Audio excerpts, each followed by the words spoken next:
What's up, everybody, and welcome to another episode of Team Chat Podcast. I am one of your hosts, Jerrett Wilson, joined by Jerrett Mogan. Buongiorno. Buongiorno to you as well. How are you this fine day? I'm doing well enough. I just got back from Providence, Rhode Island. Oh.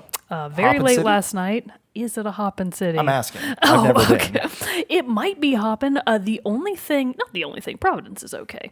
But the best thing that happened while I was there, it was just for a business trip, so I didn't really get to have fun, you know? Yep. But yesterday in Providence, it was overcast, a little rainy, and because it's the north, it was already real fall, which we don't even get here. I know. It's in the 70s in the mornings, and I'm like, oh, fall's here. Yeah, I was like, wow, this still. is real fall. I didn't bring a jacket, and I was pretty cold. I was like, darn you, Did it ever the get north. to the point where you're like, okay, do I go buy a new jacket? No, it wasn't that bad. I did have a long sleeve exercise shirt on, and I was like, I've got long tights and the long sleeve shirt. I will be okay. There you go. But it was a nice change o' pace I to bet. actually be chilly. I am so ready for that. It's like it's We're not never even, going to get it. it until gets November. there, and I can wait until then. I'm just ready to, just for now, I'm just impatient for it. Indeed. But you know what else I can't wait for? Talk about some great games here on this episode of Team Chat Podcast, a weekly video game show where we talk about, like I said, video games, the ones we love, the ones we hate, and everything in between. Nice catch. It was close. New episodes come out Tuesdays, 9 a.m. Central Time, and you can listen to those on podcast services around the World Wide Web, as well as watch a video version of each episode on YouTube. Head over to teamchatpodcast.com/where to listen for a complete list of all the places the show is available. You can find us on social media such as Facebook, Twitter, and Instagram. Join our Discord server. And if you're really loving the show and would like to help make it bigger and better, head over to patreon.com/teamchatpodcast, where for as little as $1 a month, you can support the show. And in return, we'll give you cool perks. But if you're not able to become a patron of the show, we would still love your support in either your listens, some reviews, subscriptions, however you would choose to show us your support. We're just glad you're here listening to us. And for that, we are very grateful. And we love all of our patrons. Thank you for helping us support and make this show bigger. Heart eyes better. emoji. Heart eyes emoji in Kissy face emoji. But before we get to the main topic Smiling of the day, face kitty emoji. Smiling face kitty emoji with heart eyes. Yes, with heart eyes. That's a That's good the top correction. one. Yeah, that's the top one. But before we get into the main topic of the day, although really though, there's not necessarily a main topic of there's today. not. We feel like, because we knew we had to get our episode out on Life is Strange episode 4, which was last week, so I hope you all enjoyed that. But this week, there had been so much, it was that we've just kind of have been going on, and we've played in our own times. We wanted to kind of have an episode where we caught back up with each other and just talked about random stuff in the gaming world that we wanted to talk about. Indeed. But before we get into all the randomness, and who knows, some good random conversation might spur from this, let's get a little bit of news in our moment with Mogan. Okay, so we did have a little bit of a pause between when we last recorded versus when this is coming out. So a bit of backtracking first. So in case you missed it, Borderlands 3 came out for PlayStation 4, Xbox One, Stadia, and PC on September 13th. Also out on September 13th, Daemon X Machina for the Switch. Oh, yeah? That's one of the Switch exclusives that was teased way back at the first E3 that the Switch was announced, right? It was that far back? Maybe it wasn't. Maybe it was the year after I feel like that. it was 28. Maybe it was 2018. It just feels like it's been 40 years. Well, because they had that, and then we talked about the demo that they had. Didn't they? They put out 3 demos for it too. Did I feel they? like. Oh my I feel gosh, like I thought there was only the like one. a beta that was Oh, maybe so. not too long after they announced it. Then I feel like there was the beta midway in between that where you played it, where we talked about it. Well, is and then beta there the was, same thing as a demo, Well, though? I guess not. But then there was a demo again that they released. I feel like right before the game released. I could be completely wrong on that. I haven't been following it that closely. I was still just I feel like it has been a while because I feel like there have been multiple iterations of demos.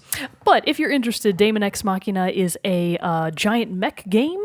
I did play one of the demos. It probably isn't for me. I was really intrigued by the concept. It's got a really cool heavy metal soundtrack, so there's definitely good points about it. I just don't think it's necessarily a game that I will be purchasing. Yeah. Another game that I definitely won't be purchasing, NASCAR Heat 4, came out on September 13th for PlayStation 4, Xbox One, and PC. Yet another game that I definitely will not play ever, NHL 20 for PlayStation 4 and Xbox One, also on the 13th. This day is the curse day. It was Friday the 13th. That's true. No wonder all these terrible games all came out on the same day. And then out now, as of today, September 17th, AI, the Somnium Files for PlayStation 4, Switch, and PC. Groundhog Day, like father, like son. That couldn't release in February on actual Groundhog Day. Right, I what feel like a that's a missed missed opportunity. It's opportunity. October. Just wait until not October. my God. It's September. Just wait until February. What a bunch of dum-dums. You're basically there already. Anyway, so Groundhog Day, like Father, like Son, comes out today for PlayStation VR, Rift, and Vive. And then coming very soon on September 19th, we have Overland for the Switch, PC, and Mac. Oh, well, there you go. Oh my God, that Throw might a be bone. the first one all year. Anyways, And it specifically says on launch Mac. yeah, it does. And Sayonara Wild Hearts for PlayStation 4 and Switch, September 19th as well. And then just after that, Ni no Kuni, Wrath of the White Witch Remastered for PlayStation 4, Switch, and PC. And then this is a correction to something that I said on the Discord earlier today because I was wrong. The Legend of Zelda Link's Awakening. I thought it was coming out September 22nd. It's not. It's the 20th. Oh, so that's so like it's next even Friday sooner. from when we're recording. Yeah, it is a week. It's a week from today. It is a week from today. I cannot wait to play that game. I'm going to be buying it on launch day, and it will be amazing. You know what else is coming out on the 20th? Untitled Goose Game. That and the Nintendo Switch Lite. Oh my gosh, you're right. It's coming out that soon. Holy bejesus. Mm-hmm. Which you will have we will get our first-hand impressions on it, as I have pre-ordered one for my dear Samantha for her to have as her own, so that we can now farm Stardew on a cooperative effort. I can't decide if I think that she's going to like drive you to insanity or if she's going to be so disappointed in your farming that she gives up on you. Well, last night, actually, we had a wonderful time. Is that sarcasm that I hear? No. It's real. It's legit. We did have a wonderful time coerced? last night. No, last night we twice played. if you feel threatened. Last night we played. I'm trying really hard now not to blink twice on accident. YouTube people, tell me how many times you blinked. But no, last night we actually did sit out on the living room, docked to the old Switch, and we took turns like switching off, loading in between each other's farms. I see. Since we do only have the one and we're sharing it, it makes it difficult for doing that. But still, so we would switch off. I'd farm for a few days and she'd farm for a few days because she is exactly pretty much 2 years ahead of me in time. Oh, okay. And so I just am in the middle of fall year 2 and she's in fall year 4. Gosh, I think she's farther than me now. Yeah? I think I'm in spring of year 4. Oh, damn. And it took me a year and a half to get that far, but I keep taking. Wow, she has made I do too. I fall off. Gosh I mean, darn. well, that's the thing. That's like legitimately the only video game she plays. So when she plays, that's a good you know, point. and Yeah, it's all Stardew. Exactly. She's and so not she's having not to spreading her divide her time and all that other time. stuff between all the other games that you and I are playing. But no, she does love Stardew, and I love how much she loves Stardew. It's wonderful. Yeah. It fills me with joy. Me too. Because I cannot wait for Animal Crossing New Horizons to come out so that she can get it, whether she yeah. likes it or not. She's gonna and become just as addicted to that game. I should just buy it on her Switch and just have it installed, so she turns it on one day and she's And just like, you know, "Oh, what?" Because of all of the multiplayer capabilities of New Horizons, you should also get it. And then See, I just Yumi don't. and Sam can all play together. That's If you true. like Stardew, you have no excuse not to give it a try. Do I not? You do not. Okay. They are remarkably similar markets. I know they're remarkably similar. It's just, I don't know. Stardew, although I didn't think Stardew necessarily would be my cup of tea, and it sure is. So So see, a lot of people always forget this, but Animal Crossing is also just as heavily invested in making the big bells. It's all about that sweet, sweet coin. I think Sam made over 2 million finally. Like In in a her, day? No, Oh, like okay. in her, not total overtime collected, I like see. in her. Oh, in her like pocket In her change? pocket change. That's impressive. Yeah. I think the most I got to was like 1.5 million, and then I bought something really big, like a community upgrade or something. Nice. I don't know. So, yeah, Anyways, I'm excited to see the Switch. I'm excited to see them both together, and, you know, and of course too, just how all they work and everything like that. I'm still not certain if I am Switch actually. Lite, that is. Yeah, I figured that's what we had pivoted to. I'm not actually sure yet if I'm going to buy a Switch Lite for myself, but if I did, I would buy the banana yellow. That's the one I got. It's so pretty. The teal is really pretty too, but I I'm like- just a big fan of yellow. I like the gray though. I gotta say it. I know it's drab and colorless, but I like it. really wish that they would come out with. Wait, we may have already mentioned this. One of the ones that is like the classic see-through purple. Yes, we did talk about that. That'd be cool. Gosh. That would be cool, and in the same color of gray and like design look of like a Game Boy or a. I mean, yeah, they did Game the Boy old Advance. Game Boy Advances, I think in gray gray and the ice blue. Yeah. You got to get the classic ice blue back. That would be really cool. And then the ice purple. Those were the top colors. I'm sure they will at some point, They've right? gotta. Like, the prime opportunity is here, Yeah, it's Nintendo. sitting right there. To pull the trigger. So speaking of, I know we had a couple of things, but this is the one thing I wanted to circle back around on this as we're getting closer to this game's eventual release date. But speaking of things that we may or may not play or excited about, but the other thing to this I was going to say is that I forgot Link's Awakening was coming out so soon too, and on the same day, and I do really want to play Link's Awakening too. And actually, before you get to whatever else it was you were going to say, quick update that belongs in the news category. For those of you that have not yet, and actually have already played Celeste, there's a deal for everybody. Yeah. So Celeste, for the for all platforms, just got a big DLC pack released. It includes, I think, over 100 new levels, a fair amount of new soundtrack pieces, along with a bunch of other stuff. And the big news about this is that not only is the DLC out for free for people who already own the game, but if you don't already own the game, it is currently 50% off on the Nintendo Switch Online store. Ooh, very nice. 50%, bruh. I actually just snagged Celeste because it was free. Did you get it 50% off? No, it was free in the Epic Game Store. So I got it on PC. So Ow. we'll see when I actually get around to playing it on there because see, okay, I'm just jumping into so many different things, but still, I have it. So now I'm curious enough. I might give it a shot, even though I've seen gameplay. It's gonna make me mad. Probably. but anyways, what was But the still, other thing you I were enjoy the getting music to? of Celeste. It's really great. No, the other thing I was gonna ask, just quick aside on. It's coming out soon. Last week or currently ongoing is Tokyo Game Show. And Kojima unveiled another 50 minutes of gameplay for Death Stranding. Right. Where do we sit? Because I know we don't talk about this game a lot. We've talked about it before. We've talked about it being, being interested in what it is and what it will eventually be about. But here we are. He keeps showing off more stuff and more gameplay. I will say I have not watched the 50 minutes of extra gameplay because at that point I'm just like, okay, just. I mean, honestly, show me at the this game, point, I'm intentionally not watching new news about it that actually has gameplay or reveals anything that would be considered story-based, because in a game that is clearly very much about the story, I don't want to have all that information already in my brain. That's kind of how I am It seems too. kind of self-defeating. It's like, bro, hold some stuff back. Right. Kojima, it's okay to have some secrets. 50 minutes. Yeah, that's too much. I wonder though if it is because there have been a lot of criticism, and I know it's somewhat the intention about it and how Kojima is marketing the game, but still so much of the mystery around it. I wonder if it is him to an extent trying to be like, Well, here's more so you understand it better. I'm sure that definitely is part of it, especially with the most recent 50 minutes being all gameplay. I definitely get that perspective. Yeah. So it's great to 'Cause I'm have that pretty sure- information out there, but for people like me, I'm like, you know what? I wasn't going to be in it for the gameplay in the first place. I was really just going to kind of see how I felt about it once it eventually came out. So you're still gonna get it. I'm probably. Yeah. I'm probably gonna not on launch day. I'm That's- gonna wait it out, kind of see what people general think about it, consensus, yeah. because there are definitely games that are mega overhyped, and then they come out, and if you're one of the people that got it at launch, and then 3 weeks later, all these people come out and they're like, actually, it kind of sucks. Right. It's like, oh man, that is what? It's probably going to be a full price game, right? Oh, yeah. Yeah, so that's $60 I can't get back. So I think I'm just going to wait it out after it comes out and see what happens. I think that's where I sit on it too.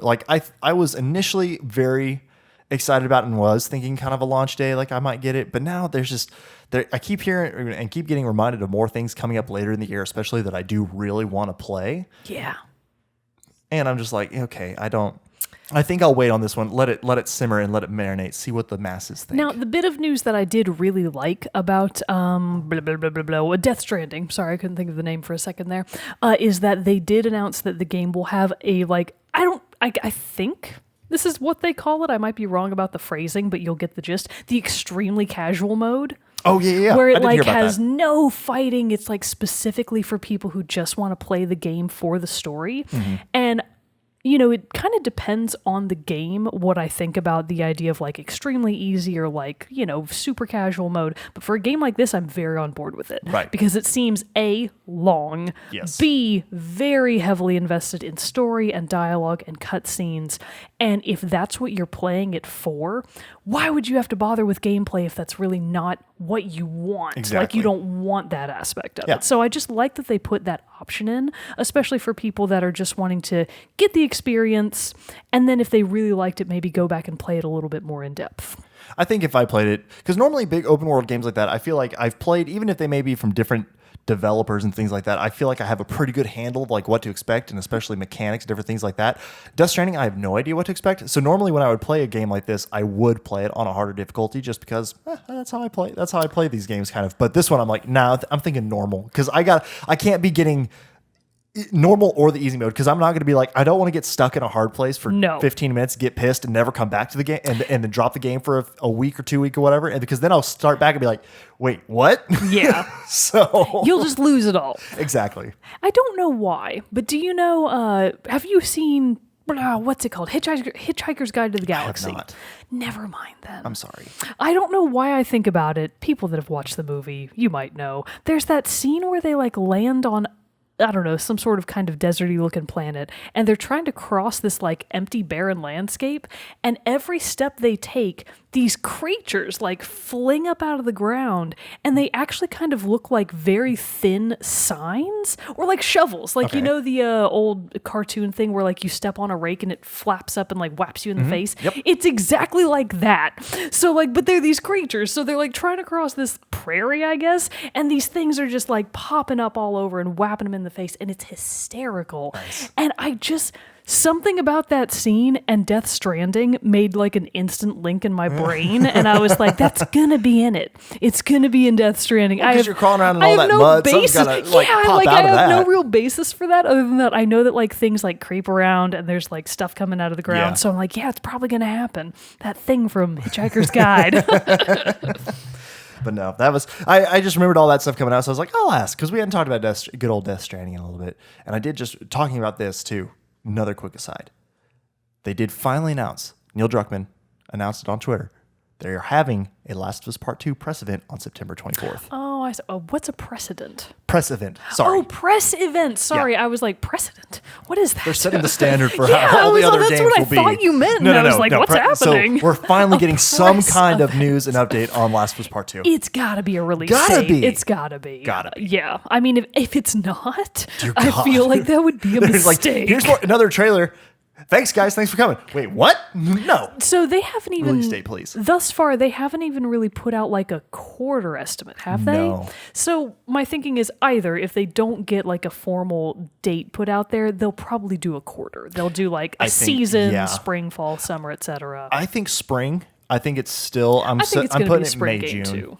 Of next year, Of next year. Oh, okay. Yeah. I don't think there's any way it's coming out this year. Really? You think it's going to be 2020? Yeah. I even kind of think it's going to be farther out than that. Really? I'm banking on fall 2020. Fall, winter 2020. Okay, I was going to say, if you're jumping to 2021, I think that's... Part of me wants to say that, but I don't think that's correct. How is that feasible? I don't know. I don't want to. Who I don't want to knows? assume. A lot of That's shit true. might be going wrong. That's true. You never know. I don't want to assume on it, but like still, it's like at this point, because it was 2017 when it was first announced. It feels like, because it's maybe been 16. Because No. when did the first trailer that came out was that one of older Ellie like playing the guitar, right? Yeah, and I remember I was in England when it came out. So And when now were I you in can't England? remember what I was Oh my in God. England, if that was too. You're a I think it was fool. 2017. I think it was think. 2 years ago. Yeah. Because I hate England. Hate it. But no, so that was the other thing. I was just like, so we're finally getting something. I really hope that The Last of Us comes back home to Austin. That'd be cool. That would be cool. Circle Like if they backs around. do like a sojourn back home, Joel where it comes all back. started. Yeah. You find him at like his old house. That'd be cool. And he's just like got the cable hooked back up and he's just like watching TV. King of the Hill in it. Yep. Pretty much. much. Another big game, though, that came out, which we didn't want to spend too much time on because we haven't necessarily... You're still fairly new in it. I'm assuming you've been playing it a bunch since it did come out. Monster Hunter World Oh, yes. Iceborne. Of course. I But, got like, it we're on not release ready day. to necessarily dive into the full thing, but I did. But, like, we're talking about random stuff, and that's, like, a big thing. I mean, that you've been I'm looking ready forward to dive into it right now, but I know that you are attempting to catch up. I am. You're working I did on finally it. actually So you're start the finally base game. actually in Monster Hunter. So first, I actually want to hear your thoughts on Monster Hunter now that you're like really in it. So I got started, made all of my character and all that stuff. Wait, you hadn't even done character creation? No, I was like, oh my God. I legitimately just started. Okay, I thought that you had like started it, but then it didn't take. No. So you had like stopped playing it. I just never had a good time to because totally because here's the other thing misunderstood. for people who may have missed Twitter, my social media, or on the Discord and stuff like that. I like powered through 2-3 nights in a row and beat Red Dead 2 finally. So it was kind of like waiting to get through to beat that game before I wanted to tackle something else big. So that was why, because I knew Iceborne was coming out and I was like, okay, I've got to get through this because I want to jump on this train and get to experience it. And I know I'm only going to have fun with it if I'm playing it with with friends and stuff. But and that was my original thought.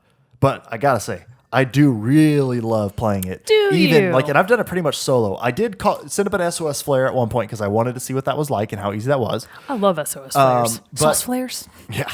But I gotta say, I am really enjoying it. Like more so than I thought I would. When I killed the first monster, which I believe was the Great Jagras. I killed it and it showed its death animation, and I immediately was like, oh yeah, okay, I get why people love this game. Pretty cool. Yeah. So a couple of quick core questions that are extremely important to me. What is your Palico's name? Kitten and Mittens. what Kitten Mittens and what colors is it? He is white with a orange patch over his eye. Did you make him look just like Henri? Kind of.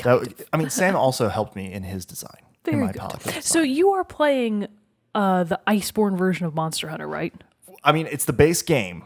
Oh, okay, so you don't have Iceborne yet? I don't have Iceborne yet. Gotcha. I have Iceborne because they did release like some logins, some new items and stuff like that for everyone, even if you don't have Iceborne, and like another set that if you do have Iceborne. Okay. So I will say I'm playing at a slight advantage than had I played before Iceborne came out, because I immediately started with a armor set that everything was level 50 defense. Was 50 defense. What armor set? It looks honestly like a medieval knight's armor. Oh, maybe the Guardian armor. That might be what it is. That sounds about right. That's pretty cool. That's I good mean, for you. I feel like I'm pretty well. I've Right. made some significant progress. Like I was telling you before we started recording, I'm at the mission where you hunt the Elder Dragon for the first time, which is the about Zora 15 Magdaros. Yeah, Zora Magdaros, which I believe is like 15-ish hours in Yeah. from my save info. You're probably getting between like the 10 to 15 level, right? I think you're probably... No, I'm only. That's the HR ranking or whatever. Yes, your HR rank. Your hunter rank, excuse me. I should have assumed that's what that meant. HR, duh. But no, I think I'm only like a 5 or 6, honestly. Really? I'm you not sure. Yeah, because I'm not running around, unless I'm totally wrong, but I think I'm only like a 5 or 6. No, because I know. But you had to be at a certain base level to get the Zora Magdaros quest. I'm trying to level up enough so I can do all of the Horizon Zero Dawn events that are still going on. Because I want all the Aloy stuff. Oh my gosh. It's been forever since that. You know, there's the Witcher events now, too. I know, but yeah. I want to get both, but I have to be like an HR 11 or something like that to start doing the ones from Horizon Zero Dawn. But no, I really do like it. And I thought I was going to kind of be like, yeah, this is fun, but I don't get it. But no, once I killed the first Great Jagras, I was like, oh yeah, I'm into it. I am really kind of bummed though that the only playground I get to have right now with crafting is with weapons, because I already have so much of a big armor. Like smithing and stuff like that. Oh. Because there's no need for me to really start making armor at this point, because I have this armor set that's already so big. Oh, I see what you're saying. Now I was like, what do you mean? There's very much to craft. I know there is, and I want to be crafting more, so I'm already like kind of starting to build sets and like mess around with crafting, and so I can understand like how all the different components and everything come together for lower level sets. But like I am starting to get green sets and stuff like that. Right now I've only had like gray or the white sets. Yeah, and as you go along, once you reach certain levels in the game, your weapon trees, like for whatever weapon you're working on at the time, will also open up to reveal even further iterations. Nice. So your weapon tree probably does look pretty small right now, but it will start to get rapidly out of control, and you'll be like, oh my god, there's not enough time in a lifetime to make all of these. I will say there is a lot of information that it shows like on the screen, and I'm still like trying to make sense of all of that and what it all means. Quick tip. For you and anybody else that might not know this in Monster Hunter thus far, when you go to the guy in the shipyard that like sells you random stuff, you know, just the supply man or whoever he is, he sells you like barrels potions if you need them. You would never need them, but if you did, he sells you all that stuff.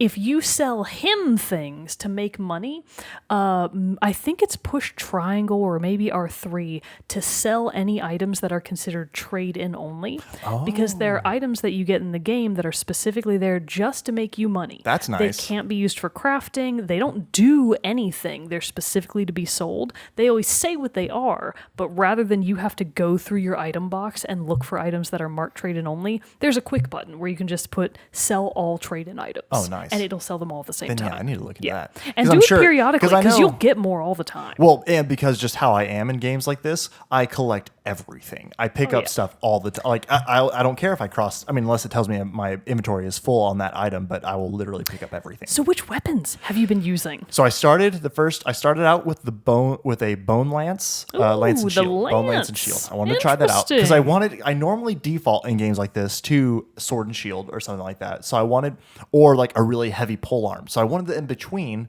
of the lance and the shield. I like it. It's cumbersome. I'm still trying to figure out the aiming system.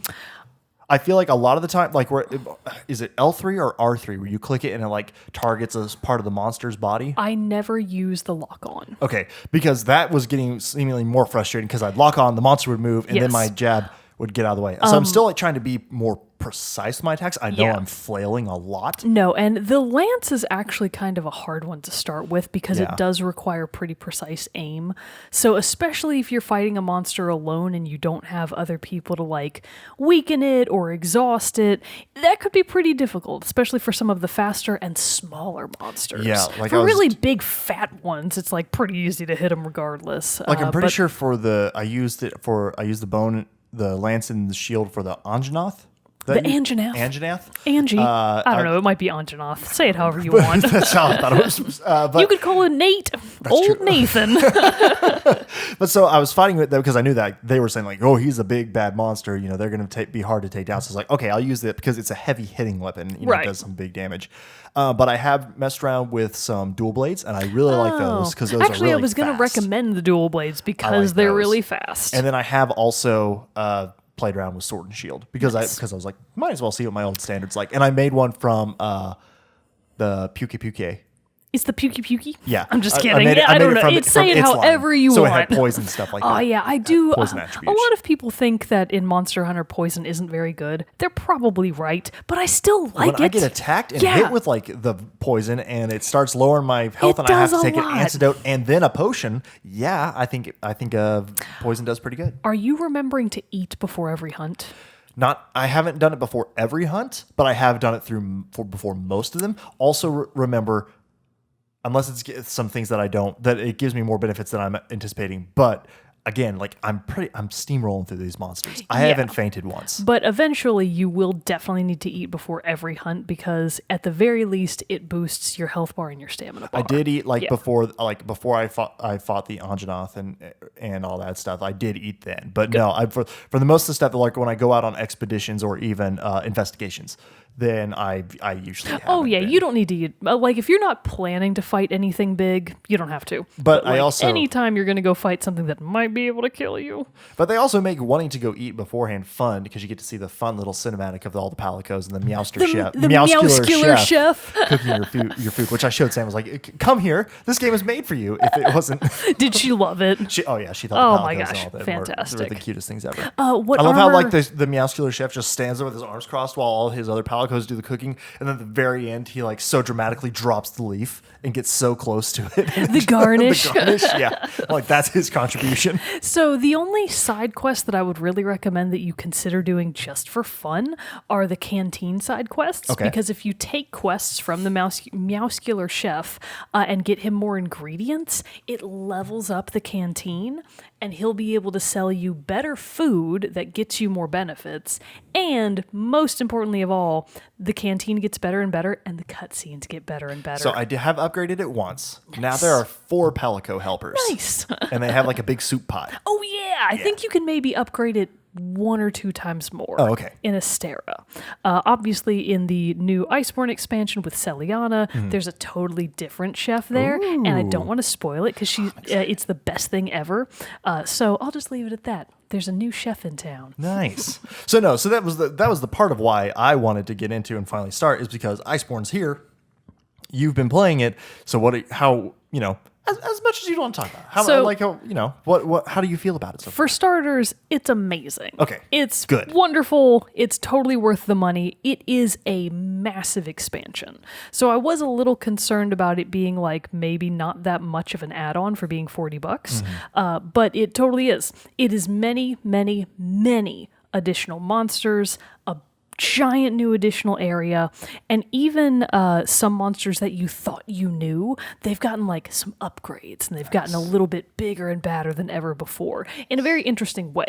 I will also say one spoiler that I think is very important for me. It doesn't really affect the story that much. I just really liked it, and so did everyone else that I was playing with. Fairly early on in Iceborne, something happens, and your usual handler, the one that you have right now, super chipper, annoying, puncher in the face girl, I hate the handler. I despise her.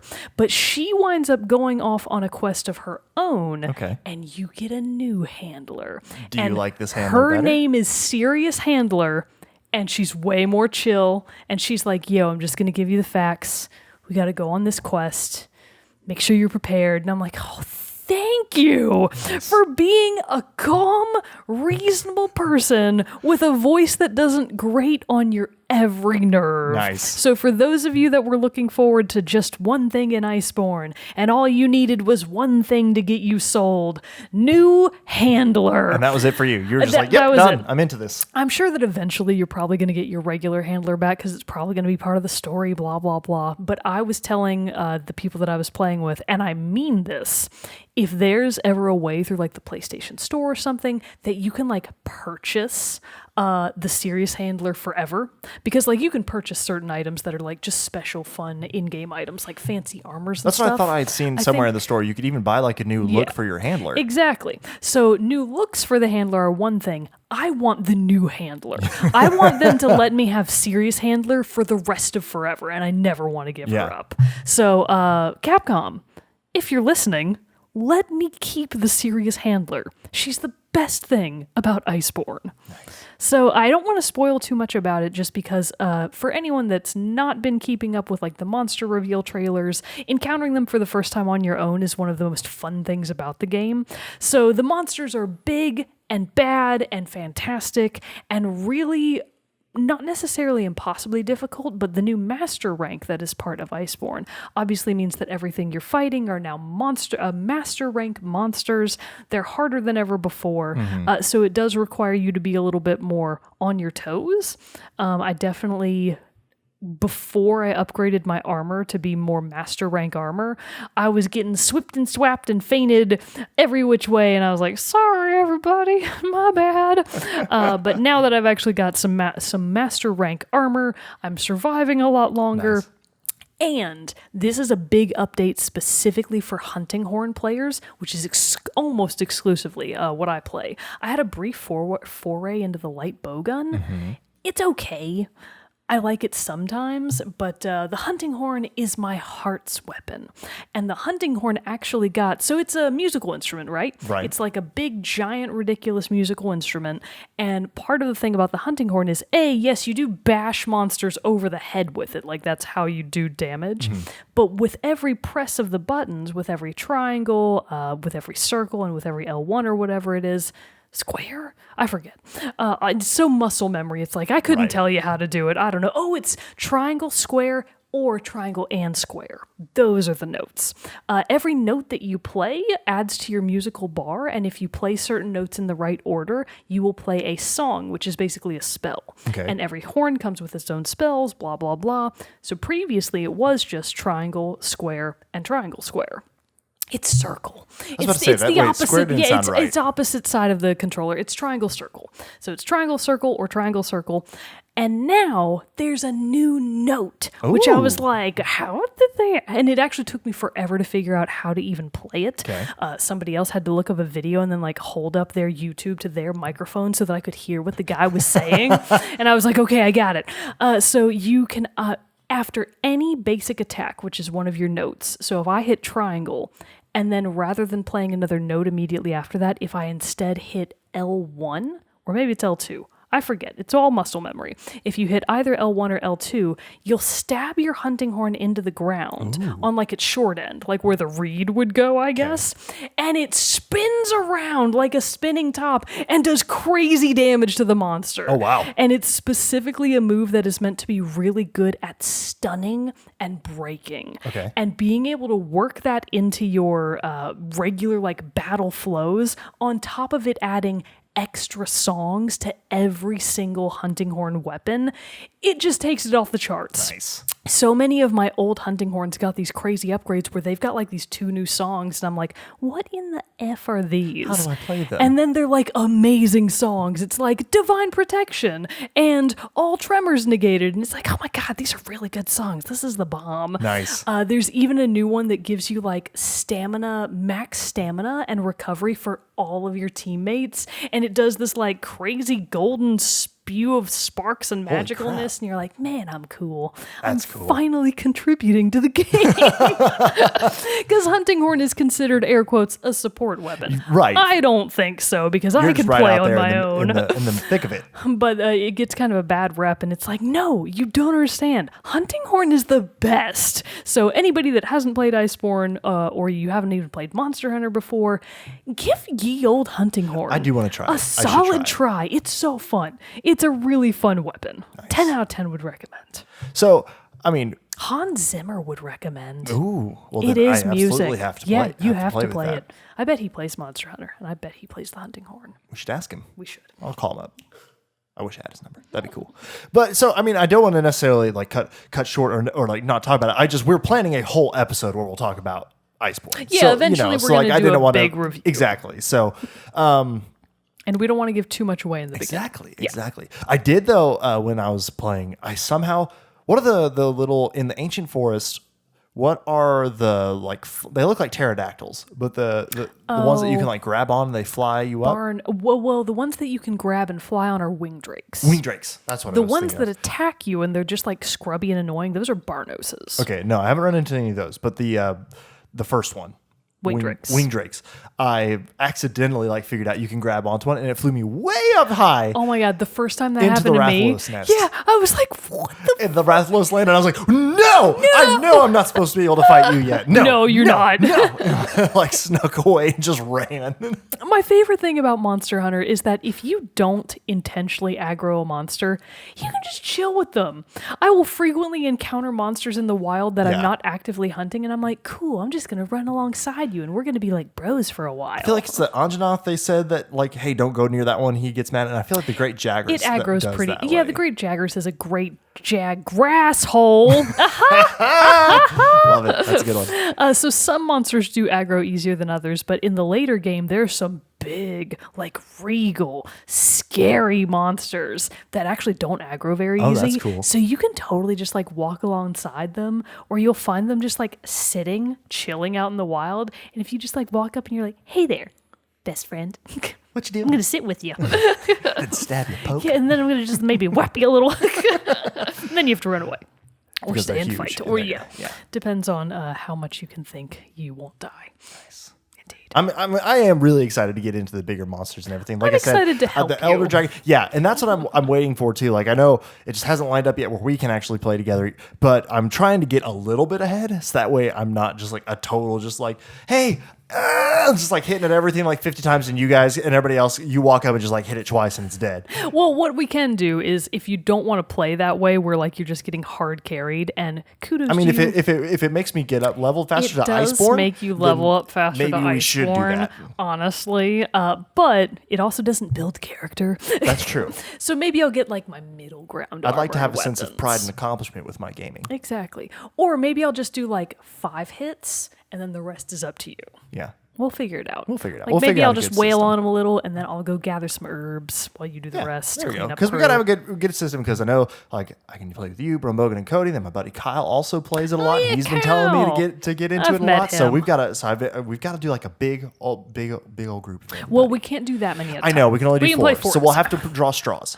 But still, we need to. Or we actually could just all be in the same online session and just join quests every once in a while, trade off and stuff. Yeah. And not all quests actually permit 4 players at a time. Right, because I know some of the investigations are only like 2. Some of them have special requirements where only 2 or 3 people can go at a time, so it depends. And how much should I focus on doing those things? I know like the main quests, like assigned quests, are the ones to get me through the story, which will get me to Iceborne faster, but how much should I be dabbling in like investigations, expeditions are really just if you have to because the story tells you to. Okay. Or if you just really need to gather a specific item or you're trying to farm something. Got it. Like, for example, bow users, like bow and bowgun users, you frequently need to go farm for more ammo stuff. So I'll often go to a region just to farm fire herbs. Got it. So that I can actually make fire ammo.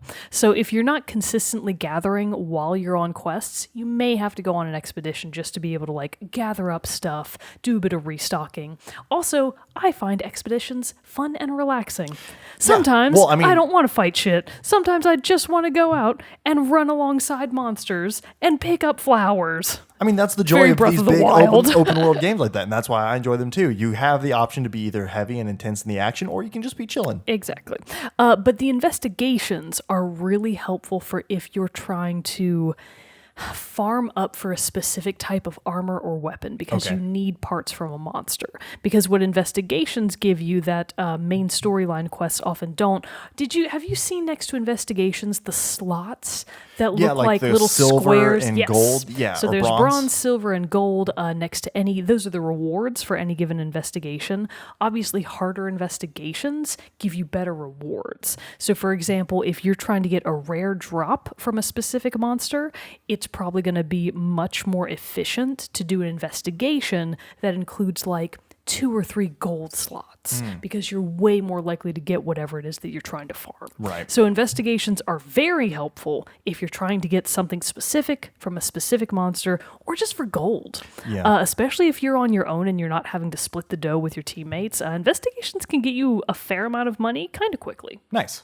Good. All that. I'll just have to keep all that in mind. But yeah, so that's why I'm still figuring out all the things. Like obviously, I'm still figuring out moves and combos and different things like that. But overall, having a really good time with it, and quite honestly, more fun than I thought I was going to be. I'm very happy to hear that. Monster Hunter is. I feel the exact same way. Like when my friends told me to get Monster Hunter, I was like, yeah. Like, I'll get it, but only because it's what all the cool kids are playing. I don't actually want to buy it. And then I played it and I was like, wow, this freaking sucks. Why can't I play online with my friends because of these stupid cutscenes? Well, and that's what I'm trying to get through also, too. Just so get that through way, the cutscenes. Yeah. So it does have its flaws in terms of its online play and being able to easily play with your friends, but it is a surprisingly fun game, and I feel like for a lot of people that aren't into Monster Hunter, it really comes out of nowhere and just grabs you and you're like, oh my god, this is a really fun game. Capcom, what was you doing before now? Where has you been? Working on this. And the this. answer is in the East, making all the other Monster Hunter games that didn't make it to the West. So we should be grateful for what we should be grateful for what we get, exactly. So what else have you been playing lately? I have finished Owlboy. Nice. I think I may have vaguely mentioned this a couple of episodes ago, but I did finish Owlboy. You might remember from our third installment of our platformers series that we did. I picked Owlboy for mine, and regrettably I hadn't finished it at the time that we recorded, but to my credit, I did actually go back of my own volition and finish the game. Nice. So I do have kind of some closing thoughts on it, but most of my initial review is still fairly accurate, I would say. So you may recall... Maybe you don't recall, you probably don't. I was going to say, a quick recap, what was your review? When we last left off, I had made it to a point in Owlboy where I didn't really have a good read on how far I was. Okay. Like where we left off, I think we ended the episode and I was like, yeah, I've made it pretty far. I don't know, maybe halfway, maybe 2/3. I really kind of don't know where I'm at. Turns out I was one real level away from being done with the game. Oh. So after I went back and like finished that final level, it really was the final level that I was getting to, and I was like, oh, I was really close to being done. So did that make you mad then that you hadn't powered through? It kind of did. I was like, if I had stuck it out for just a few more hours, like a couple more hours of solid gaming, I would have finished it. And I was like, no, but I didn't know. I didn't know how far I was. So I was like, I have no idea how much longer this is going to take. We got to record in like an hour or so. So I didn't know how far I was. And my general thoughts were that Maybe this is not the case on other platforms, but I've been playing it on the Switch, and to a certain extent, I found the controls to be kind of clunky. So Owlboy, if you're not familiar, is a 2D side-scrolling, nouveau pixelated platformer. It's really pretty.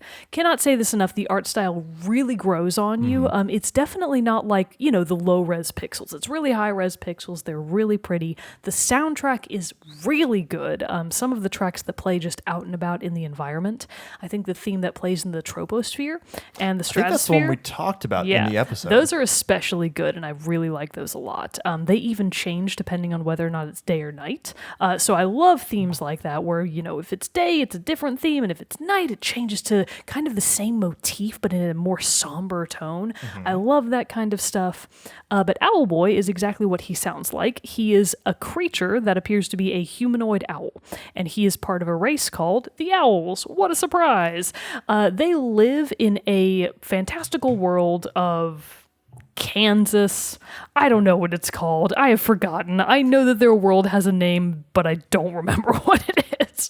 So I'm going to pretend like it's Kansas. They live in Kansas. And in Kansas, it's all floating islands. So they don't live on the ground. Nobody does. Not only the owls, but neither do any of the other people or races that for some of the people, they just look like regular humans. But there are quite a few other races on top of the humans and the owls that look like they're just weird kind of animalia humanoids, and you're like, what are you? And there aren't a lot of answers, but all these different creatures and races all live on these floating islands, more or less together, like alongside each other, in what appears to be a certain amount of peace.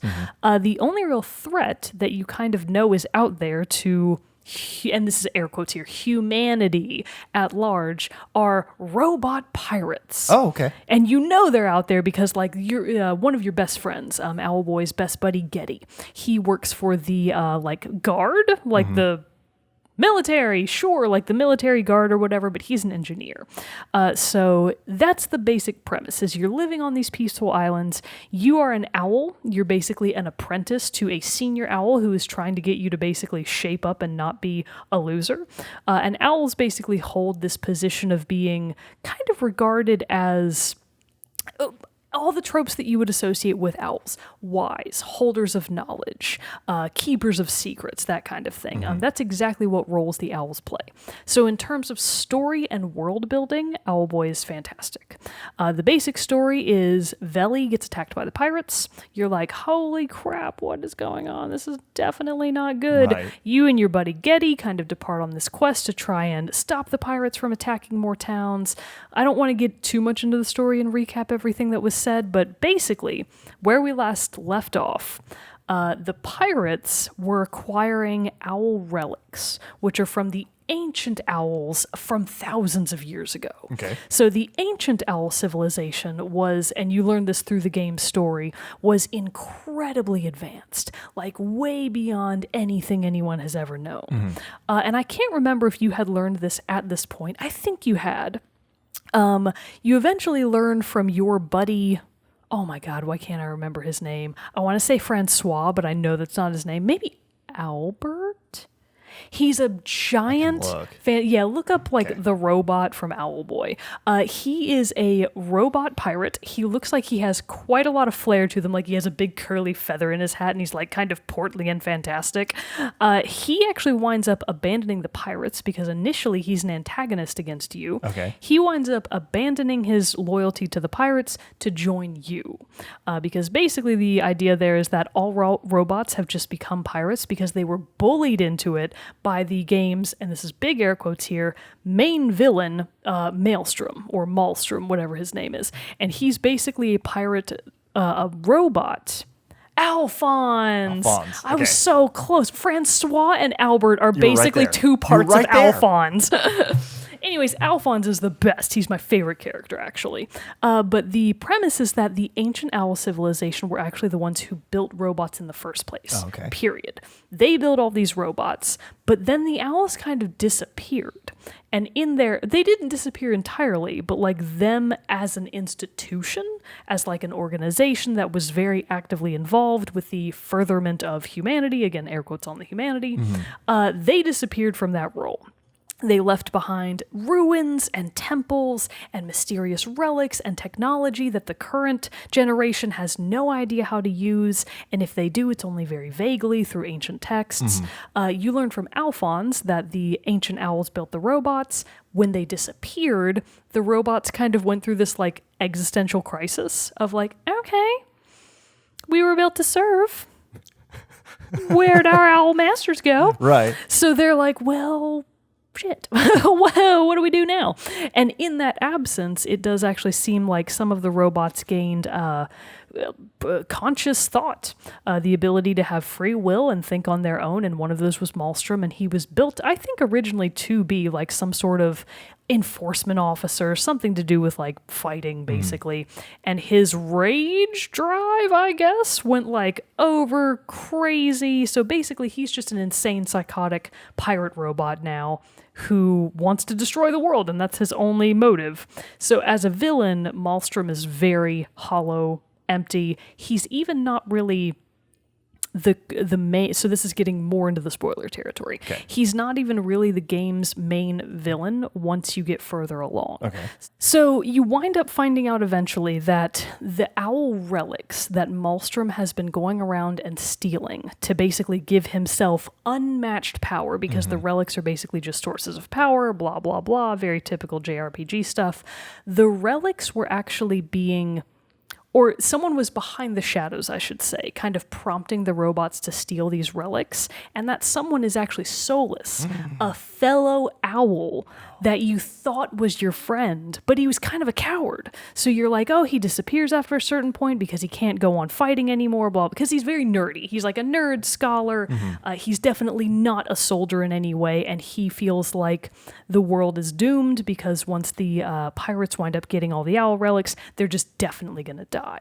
Turns out he was kind of working with the pirates only so that Malmstrom would collect all the relics and then Solus would steal them. So that plan works. He winds up stealing all of the relics while Malmstrom is distracted with you, Owlboy. What is your name? Why can't I remember anyone's name from this game? Otis. His name is Okay, Otis. yep, Finally, I remembered one on my own. So main character Otis and company, Getty, Alphonse, all the rest, are fighting Malmstrom. They're basically distracting him, not on purpose, but they are distracting him. And during that time, Solus swoops in and steals all of the owl relics and runs away to a point in the atmosphere where no regular human or humanoid creature could go. So everybody else down on the ground, air quotes, the floating islands in the habitable space, are like, well, crap, we have a big problem, because it turns out all of these floating islands are floating further and further and further away from Earth, to the extent that we're going to die because these islands are floating into space. And eventually they're going to float to a point where none of us can breathe and we are all going to die.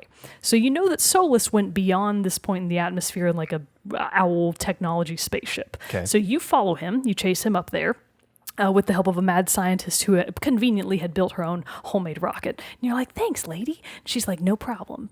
Don't bring it back. And you're like, good, I can't. We don't know how to drive it.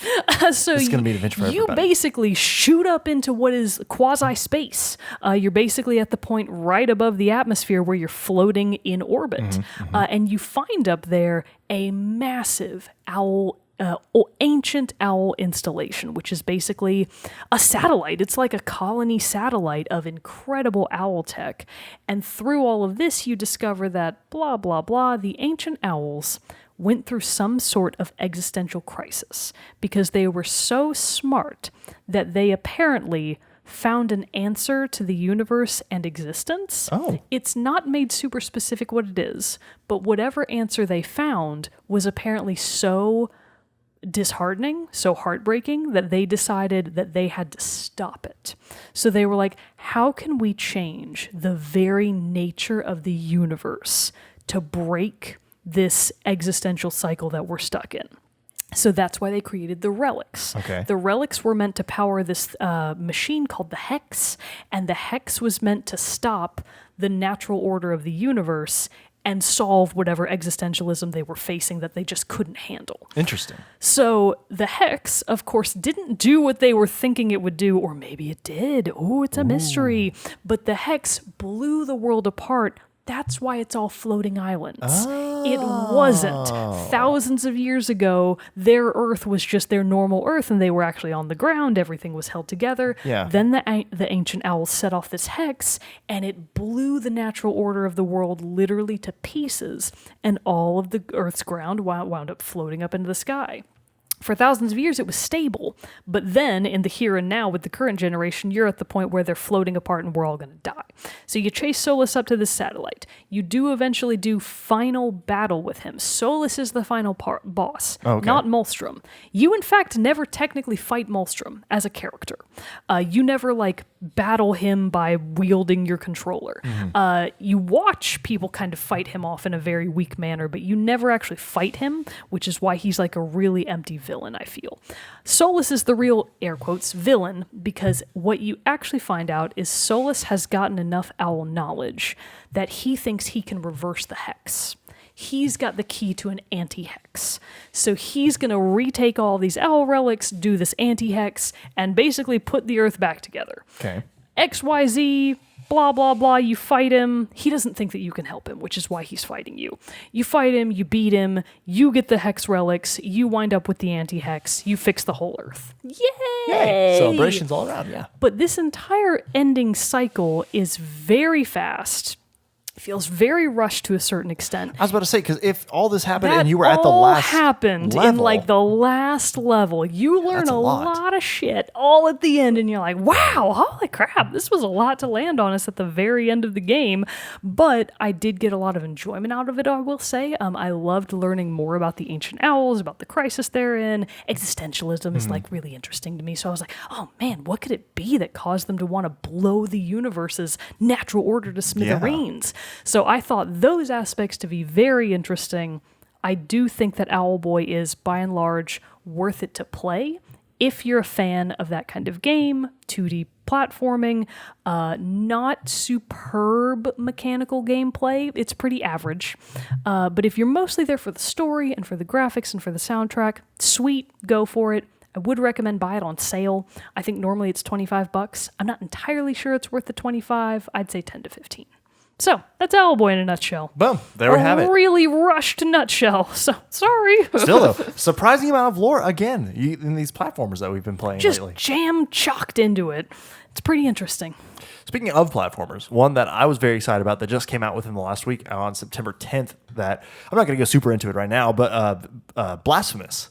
If you've been on the you Discord, and Brandon have been real into that. We've been really excited about this one. I think I've only found out about it maybe 2 months ago. And then the game was out. Yeah, that's pretty much it. The game came out. And man, I think I'm 20. I love when games tell you how long you've been playing or how much progress you're making. I love that about a game, and I feel like every game should have them. Owlboy does not have any then I'm readouts not like playing that. it. Yeah, and actually it's very inconvenient because if I had known, Jerrett, if I had known I was so close. So that is almost a conversation that I want to save for another episode because I think that would be a very good one because my buddy Michael and I actually had the same conversation about the point of no return in games, and should that be something that is shown or if it's something that you just discover. Gotcha. So we can say that, put a pin in that one for later because that could just go on. We could go on for, I feel like, for another hour, bringing up different games and things like that. But Blasphemous is one. So I think I'm 25% of the way through. Oh, okay. It is very much it's Metroidvania and everything. It is also very heavily inspired, I feel like, from the Dark Souls games of what I've played of those and everything. Aesthetically? More aesthetically, and also in how combat is it's okay. very punishing. Oh, gotcha. You can be killed even if you make a mistake against a low level minion, you can be killed. Gotcha. Obviously, high level minions you can make no mistakes, but in different things like that. I've fought a couple of the bosses already. Those have been some pretty good fights. It's a very very fun game. I think what makes it fun for me is the combat is very fast. Combat's very fluid. Game Kitchen is the developer of this, and Team 17 is who published it, but who coincidentally also published Overcooked. So it's very funny that these are two very different games. Oh man, maybe Overcooked will get like a Blasphemous skin for one of the. That would be awesome. That would be because really funny. Your main character, the penitent one, which I also love as the name, is your voiceless main protagonist, but still the penitent one. And you've got this like really cool, like tall, it's like the really old timey. It's actually a really common motif in really old European Orthodox religious iconography. Which makes very much sense. Like if you've seen what they wear, iconography all throughout this game. That's what it's based on. If you look up images of Semana Santa in Spain, like the really tall conical hats that they wear there, that like cover their faces. Honestly, the Ku Klux Klan did take a lot of inspiration from that particular look. I see that too. But that's not ancient Orthodoxy's fault. But still, no. I did. Now that you say that, I did see it somewhere in the game's description that it is based on Spanish. Yes. It has a Spanish roots. That makes even more sense. I didn't know that. I'm glad my guess was like spot on. So I think because of how much you would like, that was really good. But I think because of how much, especially you do like the Souls games and things like that, I think you could have, and Metroid games in general, Metroidvania ones, I think you would have a lot of fun with this too. It has a lot of exploration. Like it is something new. And going back, and it's fun because I can see areas that I'll have to go back to once I gain more abilities and everything to try to take on. Doors so it's like that you can't open. Yeah, and I'm like seeing all these places that I can go. So I'm excited to get to flesh it out more. I have not hit yet the point where I'm just like rage quitting at it yet. But there have been a lot of points where I'm like, damn it, hit the right button or something like that. Mad at myself. They're like, oh, I know exactly what I did that messed that up. But I've also had a couple deaths where I just can't help but laugh because it was so comical and how it happened. Because there are these ones that hold these these one enemy, they hold like angel statues is what they are. And like the statues have the wings of the angel, spread. Oh yeah. And so these characters will like pick it up and just slam it on the ground. And when that hits you, it sends you flying back. And one of the times I got hit with that and sent right into a spike pit. And I was just, that's pretty funny. I can't do anything about that. Sometimes you just have to chortle. But no, it's been a lot of fun. Like I really like you can dodge, like do the slide dodge, you can parry, which will then sometimes unlock like an execution, which are very brutal. So the mechanics are pretty sharp. They're pretty good. Yeah. You got it. Nice. I've had a lot of fun learning like the timing and everything for it. But it's also in a very well done 16-bit graphical style. So like it has a retro look to it. And similar to the old Metroids, Castlevanias, and things like that. So it has a really fun look with really fresh feeling controls. Nice. It's a great experience. Plus, the religious iconography, Brandon and I talked about that too. And that's the word I was forgetting, iconography, until he said it in there. I was like, that's what I've been searching for. But I really appreciate that in games as well. That's another reason why I'm so drawn to Dante's Inferno. So I think kind of having all these influences that I'm very into is making for a very fun package in the game. So I'm having a lot of fun with it. It's the right ingredients. It really is. It really is. So I like to think that the characters from Overcooked like cook this one up special for you. That'd be wonderful. What a great treat. What a treat. So I've been having a lot of fun with Blasphemous. And other than that, what else have I played? I wrapped up. Oh, so I did, like I said, wrapped up Red Dead 2. And the next day, or something after I did that, I actually wound up wrapping up My Friend Pedro on Switch. Oh, very nice. You told me that. I forgot. Another fun, great platforming game that's a little bit more zany and comically crazy. You need to get a My Friend Pedro banana suit like for Fender that's like specifically in the style. I think you'd look really good in that. That one gets weird and trippy, similar in the same ways. Like drug trippy is how that gets. It's like kind of like how some parts of like Hotline Miami, or I'm just like, what am I looking at right now? But no, My Friend Pedro was a really fun ride. Nice. And the final boss fight was really good.